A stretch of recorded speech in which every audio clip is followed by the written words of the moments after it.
morning mga kalalabs! Kamusta po kayo ulit? Welcome back to another vlog.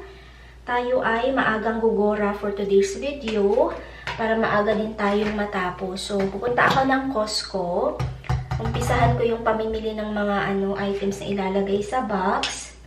So, sumilip kasi si Haring Araw. So, sabi ko, i-take advantage ko na siya. Para, alam mo yun, unti-unti nating mapuno or unti-unti ko matapos yung dapat kong ilagay sa box ko.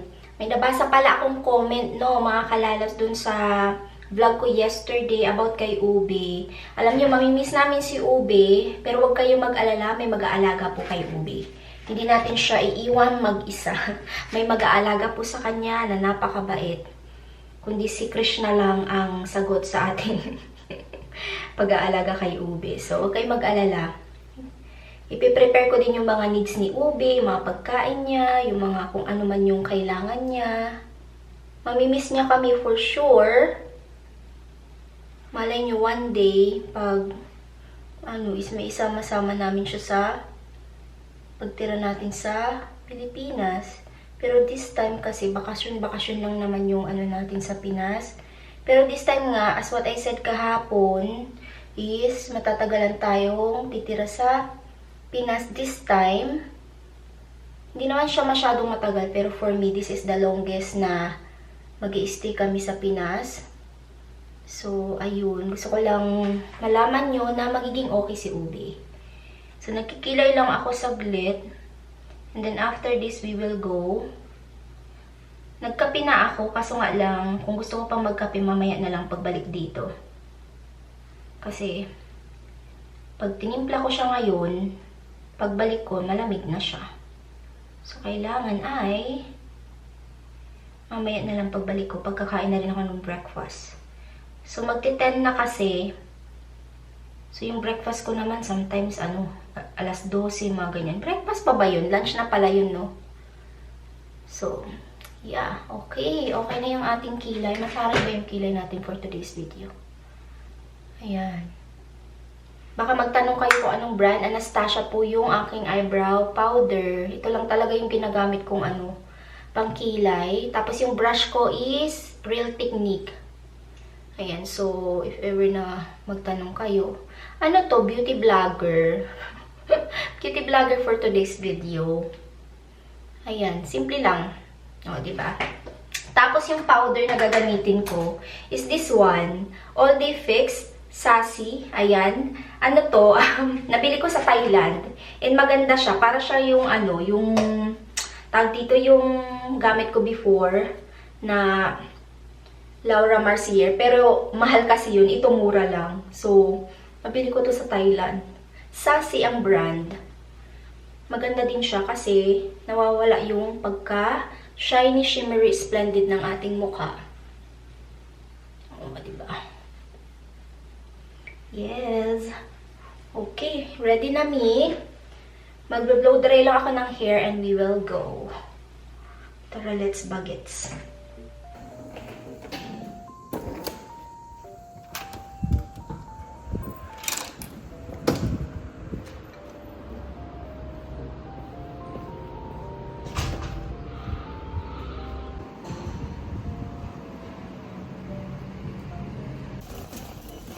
Costco na ako mga kalalab. So, titingin tayo ng paborito ni Papa.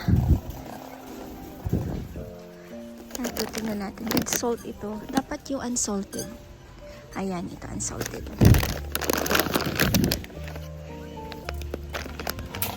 One.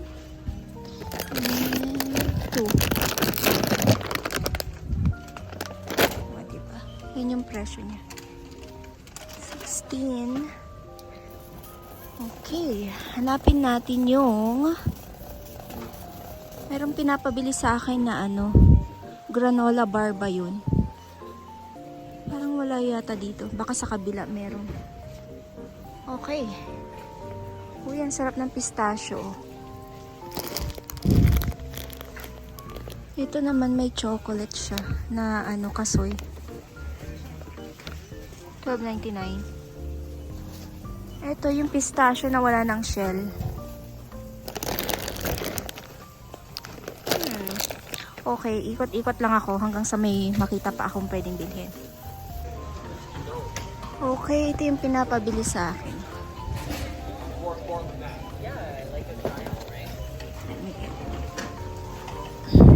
Try ko din.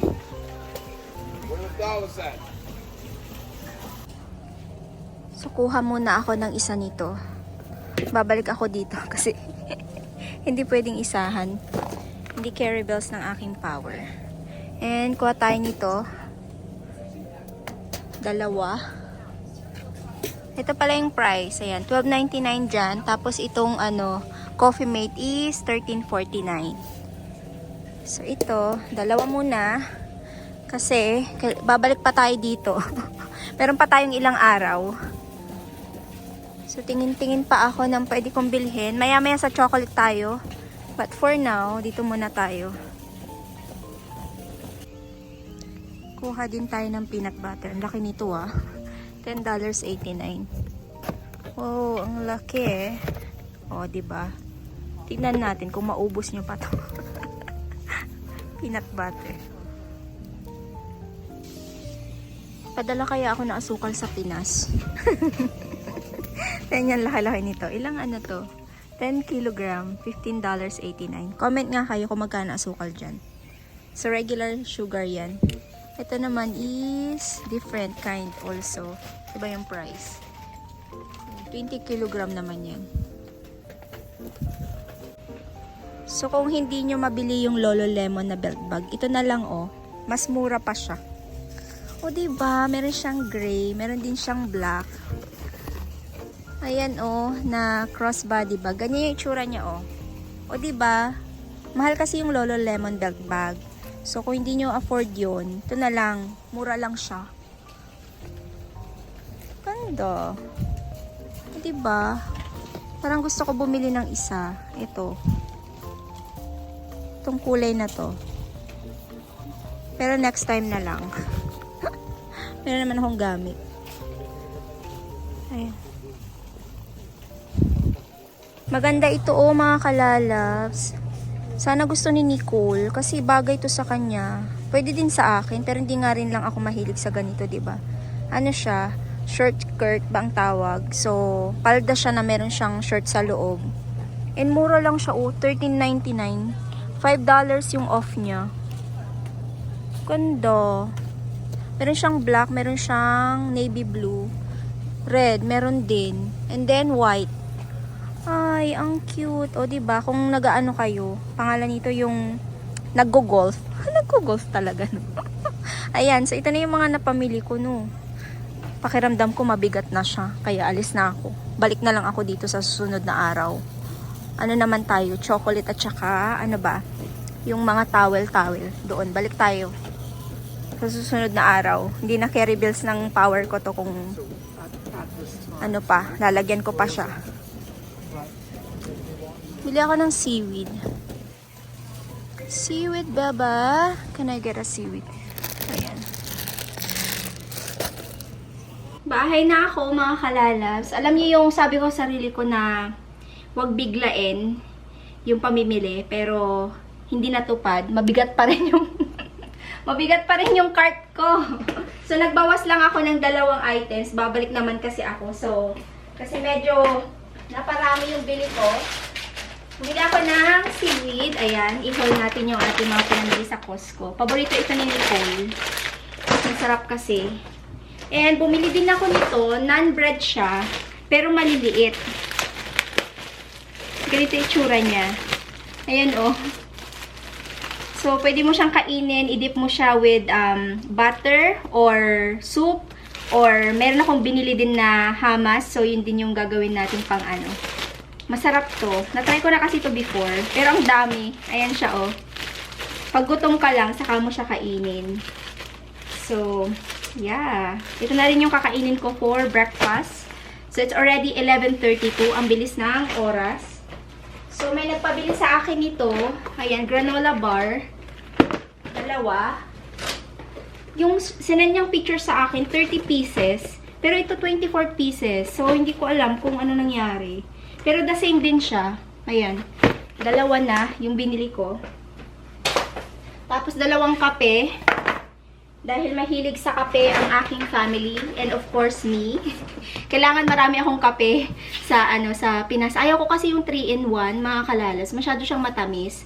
So yung mga ganito at saka yung coffee mate lang okay na sa akin. Pero yung 3-in-1, pag wala na talagang wala nang choice, yun talaga yung iniinom ko pero hindi talaga siya para sa akin kasi sobrang tamis ng 3-in-1. So ayan, bumili ako niyan dalawa. Actually kulang pa to, bibili pa ako. Tapos Goli na apple cider. So, itry ko ulit siya. Nung na-try ko to before, maganda siya. Kaya binili ko ulit. And, ito, mabigat to. Mabigat na labanan. May nabili akong blouse. Ayan siya. Gusto ko siyang itry. Small lang yung pinakamaliit. Pero kung malaki siya sa akin, ibabalik ko kasi, ayan medyo malaki ng slide. And ito yung hamas na binili ko. Magugustuhan ito ni Papa din. And shampoo. So, Pantene and then conditioner. Ayan, shampoo na Pantene at saka conditioner. Dalawa na. Ito yung binibili ni Idinil na na shampoo nung nandoon ako sa Pinas nung nakaraan.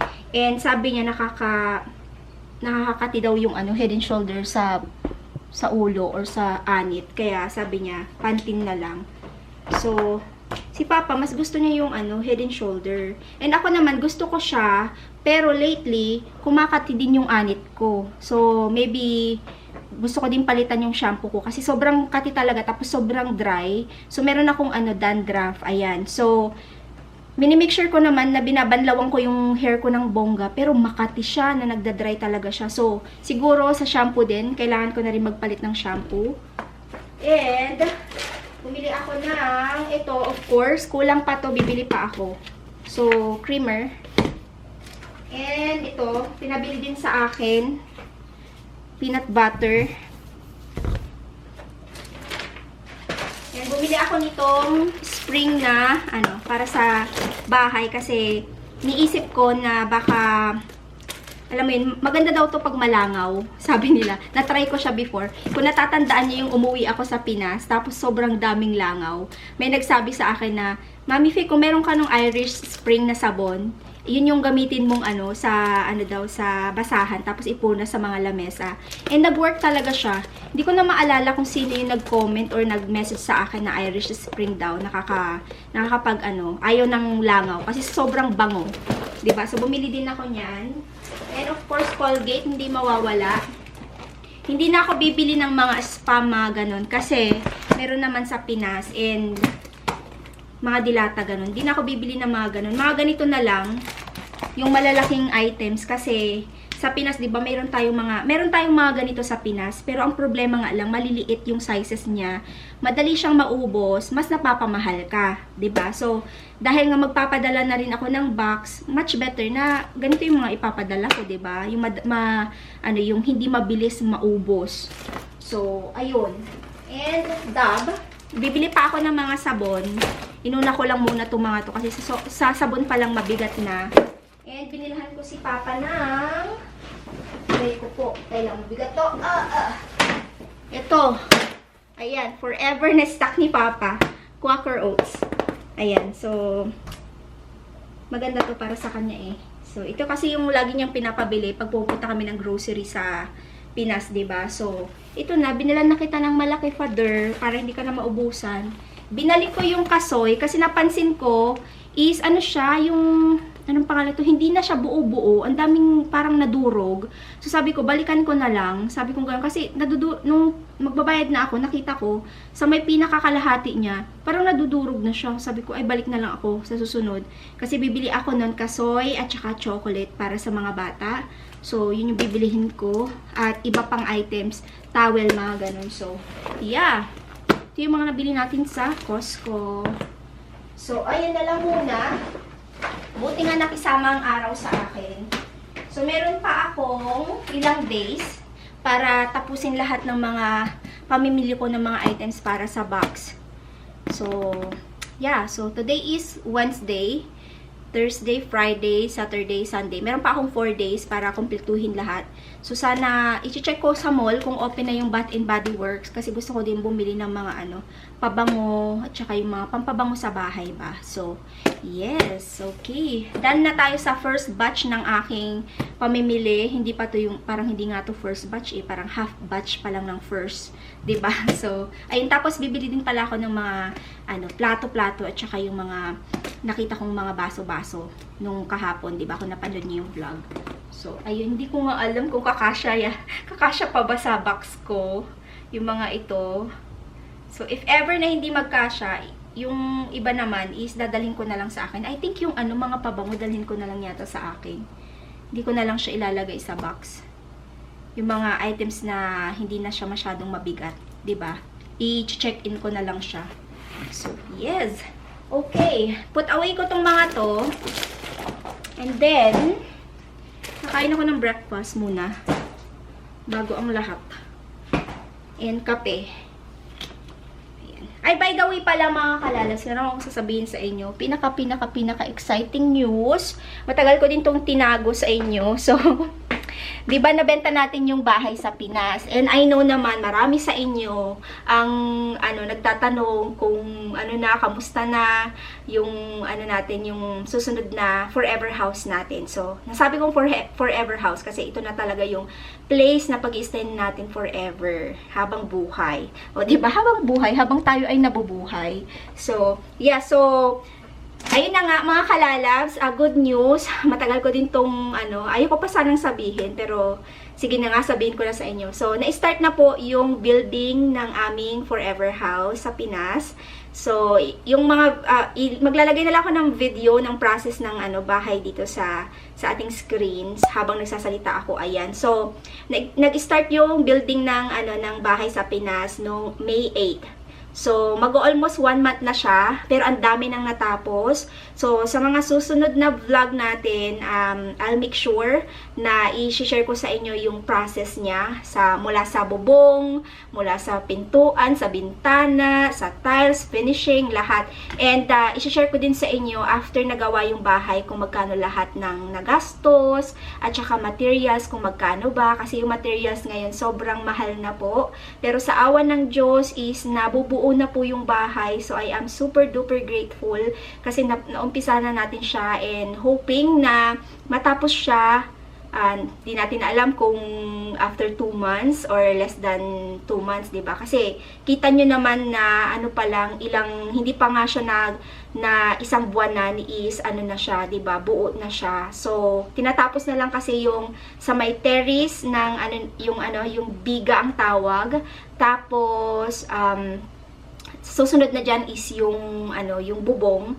So, napili kong unahin yung bubong na ikabit muna bago i-finish yung mga anik-anik doon sa bahay. Yung finishing, yung flooring, yung, alam niyo na kung ano pa yung mga step by step ng pagpapagawa ng bahay. Kasi, tag-ulan na po. So, kailangan mailagay na po yung bubong as soon as possible para hindi na sila mabasa. Pwede ka magtrabaho kahit umuulan, 'di ba? Magpatrabaho kahit umuulan kasi may bubong na. So, ayan po, sana po ay ipag-pray nyo kami na mairaos namin ang pagpapagawa ng ating forever home. Hindi man siya ganun kalaki para sa akin. Ang importante, may masisilungan ang aking pamilya at pag umuwi tayo, maayos na tahanan, malinis, at higit sa lahat is safe sila, Papa. So, excited na rin si Papa ko. So, I am super happy kasi alam ko naman na hinihintay ni Papa yung mga ganito, yung sa bahay-bahay.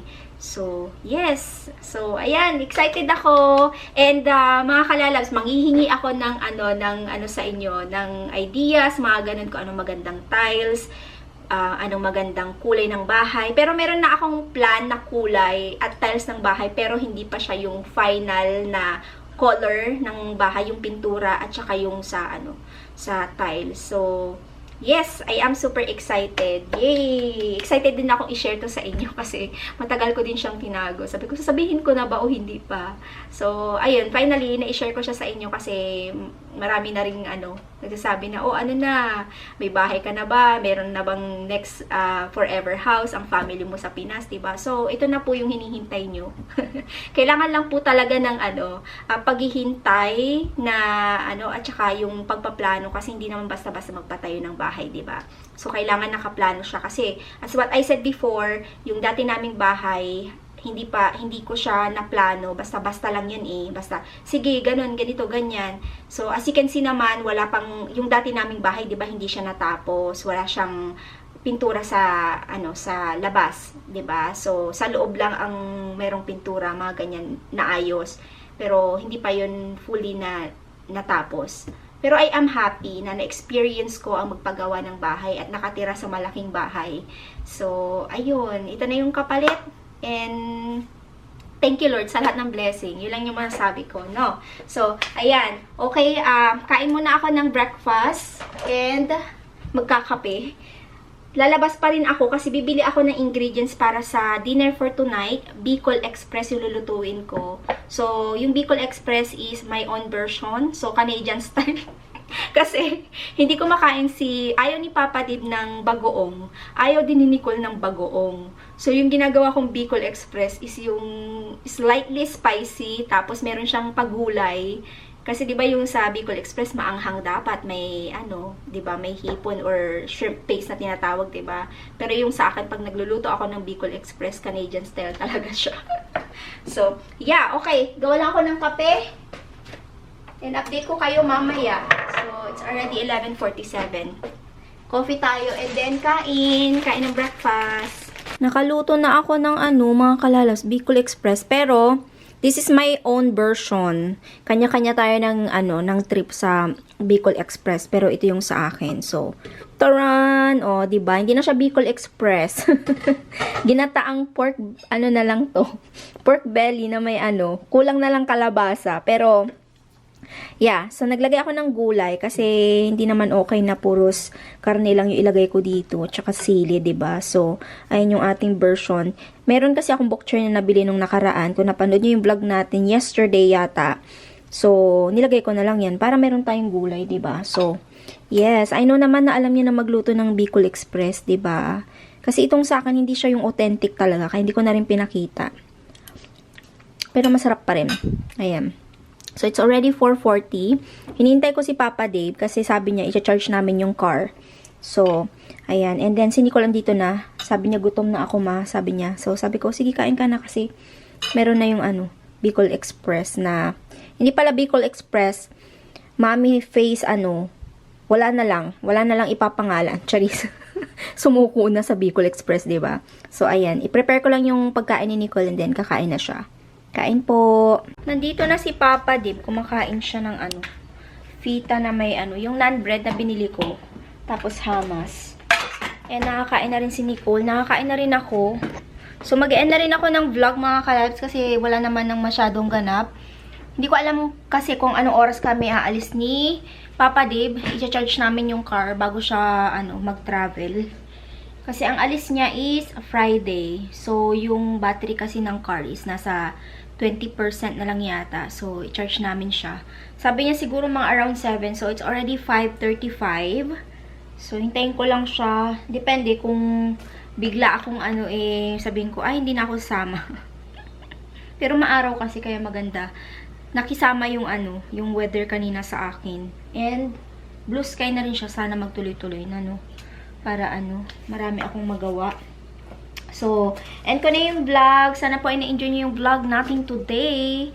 If you enjoyed this video, please don't forget to like, subscribe if you haven't yet. I-ring nyo po yung bell icon para ma-notify po kayo sa tuwing mag-upload kami ng panibagong video.